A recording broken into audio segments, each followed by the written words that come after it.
Selamat datang di pembahasan kita kali ini. Anggap saja ini semacam kelas singkat untuk kita mengurai konsep etika yang jujur aja seringkali bikin bingung. Nah, kita akan bedah semuanya secara terstruktur biar jadi lebih gampang dipahami. Oke, untuk pemanasan, coba kita renungkan pertanyaan ini. Apa sih bedanya antara berbuat baik dan berbuat benar?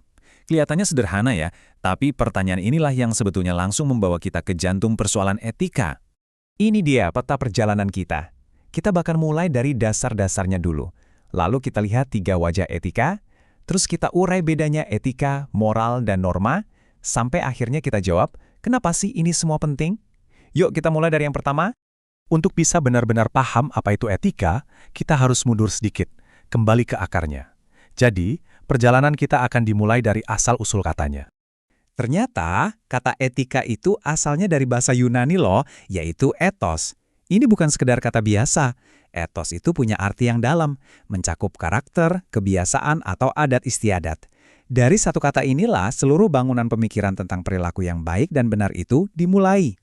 Nah, coba kita lihat gimana para pemikir dari zaman yang berbeda mencoba mendefinisikannya. Aristoteles misalnya fokusnya pada karakter, sementara para ahli modern melihatnya lebih sebagai studi tentang keputusan moral. Tapi, ada benang merahnya di sini. Jelas bahwa etika adalah sebuah studi mendalam tentang bagaimana kita seharusnya bertindak. Jadi ini bukan sekedar daftar aturan, tapi sebuah proses berpikir yang kritis. Selanjutnya, mari kita lihat gimana sih para filsuf mendekati studi ini.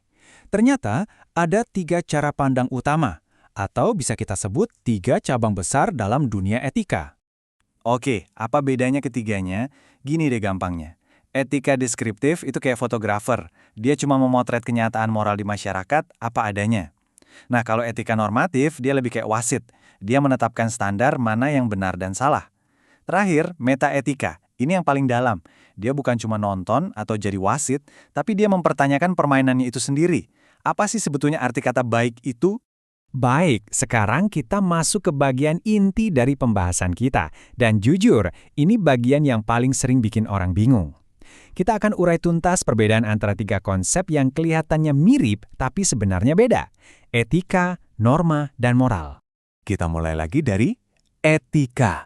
Ingat ya, etika itu adalah studinya, ilmunya.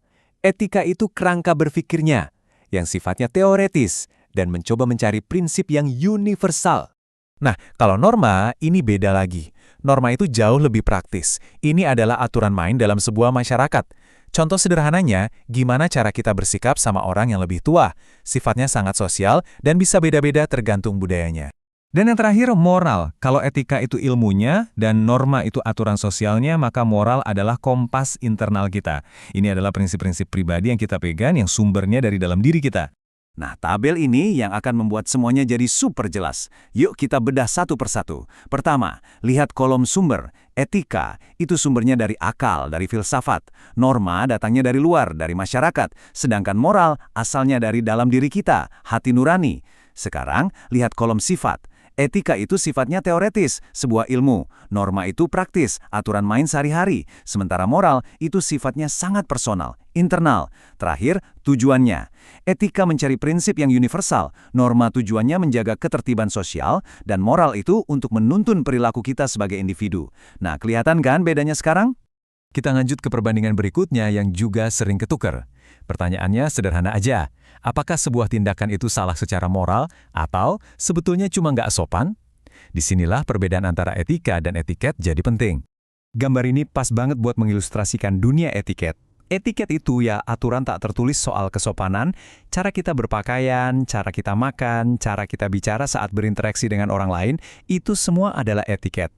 Mari kita bedah langsung perbedaannya. Etika itu urusannya benar atau salah, sedangkan etiket urusannya sopan atau tidak sopan. Prinsip etika itu cenderung absolut, misalnya berbohong itu salah, mau ada orang atau tidak. Kalau etiket sangat relatif, makan pakai tangan mungkin di satu tempat dianggap nggak sopan, tapi di tempat lain itu hal biasa. Nah ini poin kuncinya, etika tetap berlaku bahkan saat kita sendirian, karena datangnya dari hati nurani. Kalau etiket ya cuma relevan saat ada orang lain. Oke, setelah kita membahas semua teori ini, mungkin Anda bertanya, terus buat apa sih ini semua di kehidupan nyata? Pertanyaan yang sangat bagus. Yuk kita lihat fungsi praktis dari etika. Jadi, etika itu bukan cuma teori di atas kertas. Ini adalah alat yang praktis banget.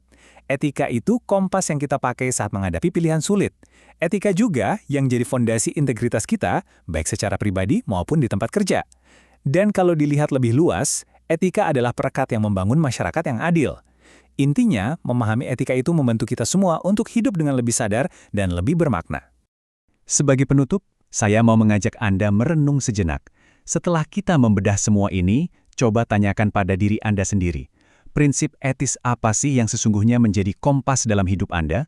Menemukan jawaban untuk pertanyaan itu bukan cuma latihan intelektual loh, tapi itu adalah langkah pertama untuk menjalani hidup yang lebih sadar dan lebih utuh.